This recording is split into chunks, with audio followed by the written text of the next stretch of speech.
me parece bien, señor Pablo Hacker, nos vamos rumbo a lo suyo. Sí, vamos.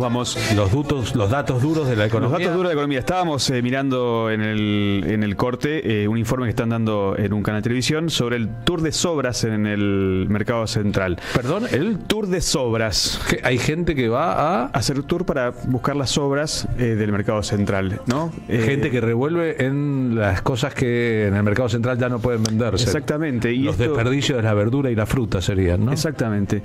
Y esto es un poco lo que venimos a graficar en esta columna de hoy, que es la contraposición entre la fiesta de los mercados que se está dando, ¿no? Quizás algunos se sorprenden, otros no, pero se está dando una fiesta de los mercados. Hay unas diferencias entre el dólar MEP, el dólar blue.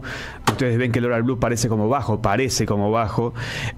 pero hay mucha gente haciendo mucho dinero en esa bicicleta, por supuesto porque hay un ministro de Economía que básicamente se dedica y ya ha dedicado su vida a ello, a contramano de esas ganancias que están haciendo financieras.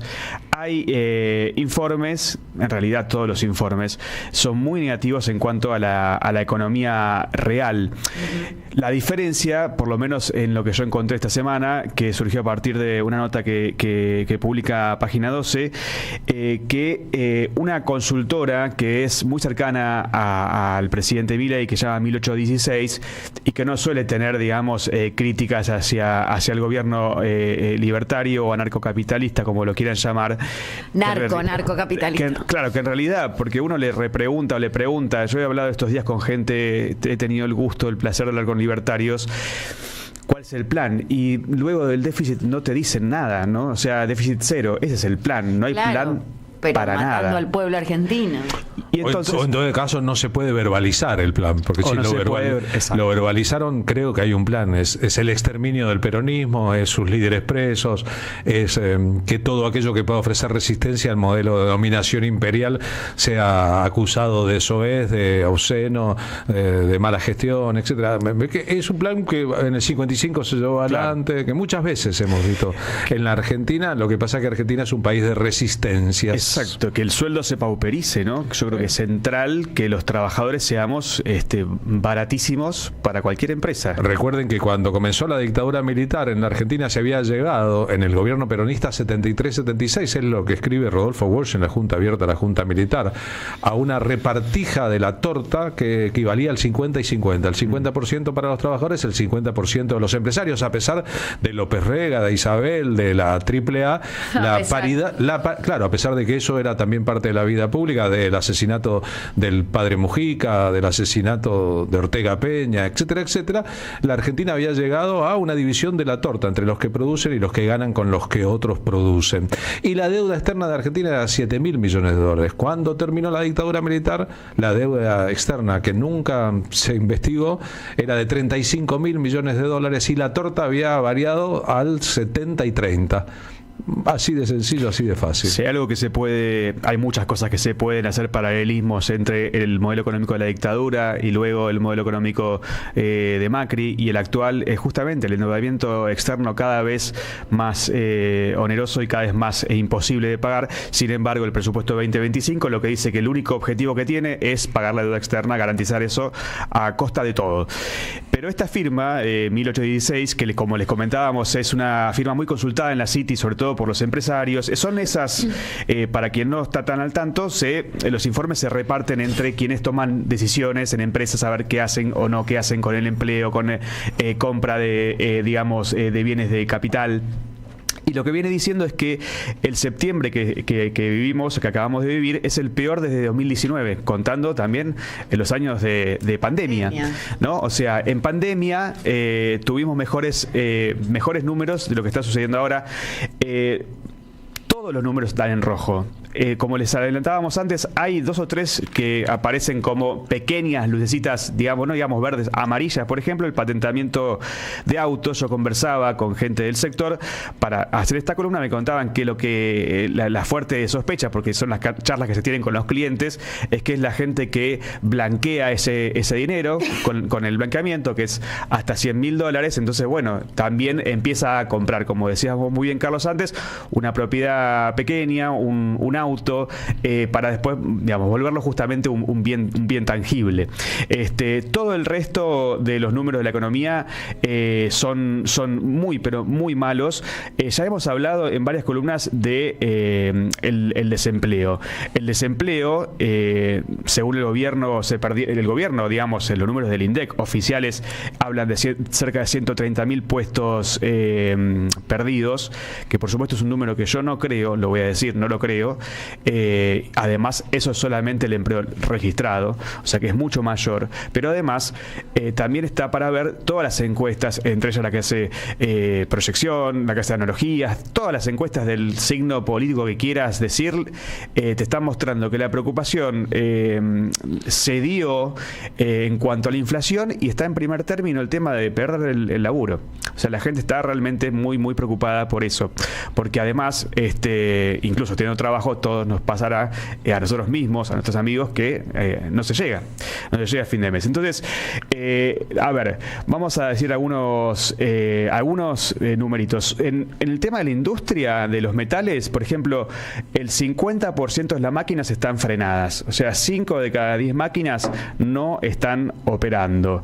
La capacidad instalada, ¿no?, que es lo que se llama la capacidad instalada de una industria, que es la que luego produce, está al 50%. Hay un 50% que no está en movimiento. Es una economía que está deprimida, en recesión, y que no tiene vistas de recuperación. Vamos a escuchar al economista Sergio Chousa, que nos va a desasnar un poquito más sobre los números de estos primeros 10 meses, ya casi un año, del libertario Javier Milei. Este primer año de Milei en materia de la economía real lo que va a dejar es una caída de la producción muy severa, alrededor del 4% de baja del PBI. Es paradigmático porque se da una anomalía, que es que caiga por segundo año consecutivo el PBI, eso no es habitual. Y más aún si entendemos que la base de comparación del 2023 es muy mala por el efecto agro. Si decíamos para este año cómo compensa el agro, estaríamos hablando de una caída de alrededor de 7 puntos del PBI, es mucho. Por otro lado, la suba significativa de la pobreza, los 12 puntos hasta el dato conocido, posiblemente recorte un poco en la segunda parte del año por la moderación de la dinámica de precios, pero igualmente va a ser una suba de la pobreza muy superior a los 5 puntos en un solo año, es mucho. Y por otro lado, la caída de la ocupación, la destrucción de puestos de trabajo, estamos hablando solamente en el sector privado registrado, 150.000 posiciones destruidas en un año.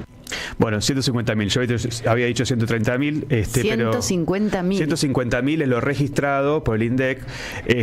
Ahora, si vos contratás con, por ejemplo, el cierre de cuentas sueldo, es mucho mayor. Entonces, algo está pasando, ¿no? Muy grave, muy grave. Por supuesto que es muy grave.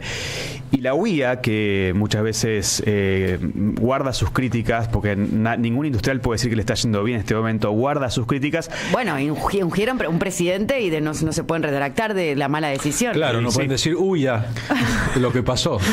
Bueno, pero ya dice que hay un grado, estuvo muy bien, hay un grado de recesión, dicen, hay un grado de recesión. Es como, mira cómo te lo endulzan un poquito. Nos equivocamos, nos dicen, a ellos si te casen no les pide autocrítica, a los periodistas no les piden autocrítica de la UIA, ¿no? Y a la UCHAM tampoco, y al embajador de Norteamérica tampoco. No, hay un asunto ahí, ¿no? Con los que trabajaron. La autocrítica es solo de un sector. Sí, es un vicio de los marxistas, dijo Aldo Rico en su momento, la autocrítica, y por ahí tenía razón, ¿no? Sí.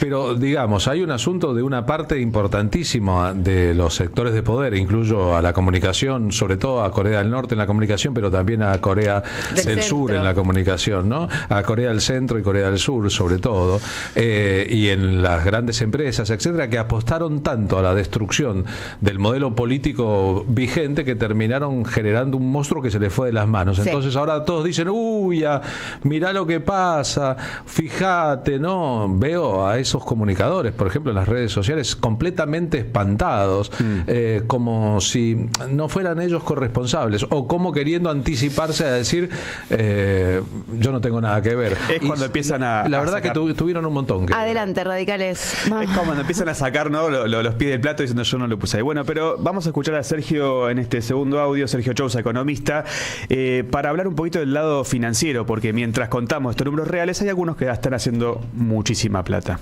En materia financiera, en cambio, podemos encontrar un contraste por el furor que implicó para el mercado tanto el triunfo de Milei como las medidas pro mercado que tomó, las medidas de excesiva austeridad, un ajuste interminable y ningún tipo de condicionamiento político-social a la hora de implementar ese programa contractivo en materia monetaria y fiscal. Eso el mercado lo ve siempre con buenos ojos y por eso pagó Argentina. Lo que pasa es que a pesar del paradigma liberal libertario que abraza ideológicamente Milei, hoy el mercado, en particular el dólar, está lejos de funcionar de forma libre. Solamente se sostienen estas cotizaciones realmente bajas del dólar financiero, del MEP y del contado con liquidación, gracias a la intervención por medio del mecanismo del dólar exportador, del dólar blend y de las ventas directas a través del Banco Central. Eso este año va a costar la friolera de casi 20.000 millones de dólares. Es mucho y es lo único que permite mantener la ficción de la olla a presión del dólar barato. Bueno, y eso con respecto al dólar, pero la tercera pata de lo que venimos hablando, que tiene que ver con la industria, tiene que ver con la moneda, es el consumo. El consumo no da muestras de recuperación, está en franca caída, estamos acercando a la época de las fiestas, es un momento en el que muchísimos comerciantes hacen el año, y realmente no se avisora ningún tipo de recuperación, todo lo contrario, es una caída cada vez más grande, y aunque el gobierno muestre un número de inflación para ellos bajo, 3.5% es altísimo, la realidad es que los sueldos no alcanzan. Y hay otra realidad, que es que el gobierno, que se ha especializado en navegar un poquito más hacia adelante, en tirar un poquito más hacia adelante la cosa, van 10 meses de gobierno, sabe, como cualquiera que tiene una responsabilidad, que cuando llega a diciembre, en parte por los aguinaldos, en parte por el clima de fin de año, en parte porque terminan las clases, en parte porque cada uno piensa cómo podrá tener una pequeña vacación, la sociedad se ablanda. Es decir, que para aquellos que estén en contra de este gobierno es ahora, octubre o noviembre, y si no, la acción pasa a marzo del año que viene. Es así. Recuerden que en la Argentina hasta se postergó un golpe de Estado. El 24 de marzo del 76 fue un subproducto de que vino el verano. El golpe ya estaba en diciembre. Es más, hay un levantamiento armado del brigadier Capellini en diciembre del 75 que por un equívoco se produce antes porque un tipo se aceleró y dijo se pasó de rosca. Salió a las calles y se pasó de rosca. Era el mismo día que jugaban la final del campeonato argentino de fútbol, Talleres de Córdoba y River, con un gran partido de Fillol. Terminó ganando ese campeonato River. Y entonces le dijeron, pará, ahora como ya jugaste una carta, vamos a tener que esperar hasta marzo. Y todo el mundo sabía que el golpe de Estado venía en marzo, que el fin de una era venía en marzo. ¿Por qué estoy diciendo esto ahora? Porque el gobierno está apostando. Bueno, llegamos a diciembre, después fiesta, fin de año. Pasamos las fiestas del verano. Y entramos al segundo año de gestión, ¿no? Sí, pero ¿sabes cuántas familias hay que no pueden tener garantizada la cena de Navidad? La mesa navideña. Por eso le digo a los que estén enfrente del gobierno, es ahora que hay que hacer las cosas y no darle más tiempo y más tiempo al gobierno. ¿Qué hacer, hermano, en medio de la noche donde la Coca-Cola se te caga de la risa? Escribió Armando Tejada Gómez. Bueno, que cada uno evalúe qué hacer y con qué parámetros moverse. Pero todos los que están apostando al desgaste, a que pase el tiempo, apuestan al desgaste y a que pase el tiempo sobre el hambre de muchísimas familias que hoy están en el mercado central revolviendo la basura para poder comer. Entonces, si esos parámetros, que no son los de la cantidad de votos, sino de la percepción que la política tendría que hacer de la sociedad, no están sobre la mesa, ¿dónde están? Me pregunto, ¿dónde están? Como decía Tita Merelo y los morlacos, viejo Gómez, ¿dónde están? ¿Me lo responde?